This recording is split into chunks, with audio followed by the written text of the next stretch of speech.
नारद जी का विवाह और भगवान की लीला। क्या आपने कभी सोचा है नारद मुनि जो हमेशा नारायण नारायण करते थे, क्या कभी उन्होंने विवाह किया, और अगर किया तो क्या हुआ? आज हम आपको सुनाने जा रहे हैं एक ऐसी लीला जिसमें अहंकार, प्रेम और भगवान की अनोखी योजना छुपी है। तो आइए चलते हैं उस समय में जब नारद मुनि भी मोह जाल में बंध गए थे। बहुत समय पहले एक भव्य महल में स्वयंवर की तैयारी हो रही थी।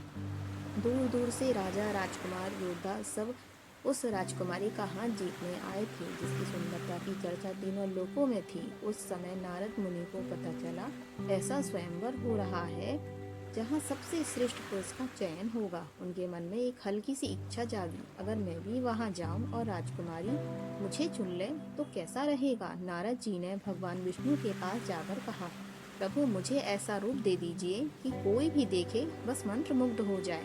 विष्णु मुस्कुराए, ठीक है नारद, तुम्हारी इच्छा पूरी होगी।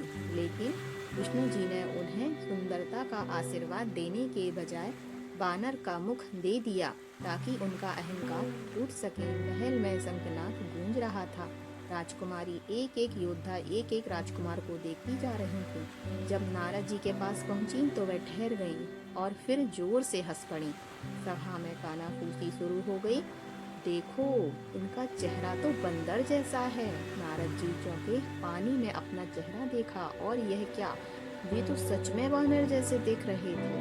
क्रोध और शर्म से लाल होकर वे सीधे विष्णु भगवान के पास पहुंचे। प्रभु, आपने मेरे साथ ऐसा क्यों किया? विष्णु जी मुस्कुराए, मुस्कुराते हुए बोले, नारद, यह संसार मोह और अहंकार का जाल है। तुम भले ही संत हो पर मन के कोने में दर्प आ ही गया था, इसलिए मैंने तुम्हें यह शिक्षा दी। उस दिन नारद जी ने संकल्प लिया, अब मैं कभी सांसारिक विवाह नहीं करूंगा। मेरी एकमात्र प्रीति होगी भगवान के नाम में। और तभी से वे तीनों लोकों में घूमते हुए नारायण नारायण का कीर्तन करते रहे। कभी कभी भगवान हमारी इच्छा पूरी नहीं करते क्योंकि वे जानते हैं कि जो हम मांग रहे हैं वह हमारे लिए सही नहीं है। और अहंकार चाहे साधु का हो या राजा का, अंत में टूटना ही चाहिए।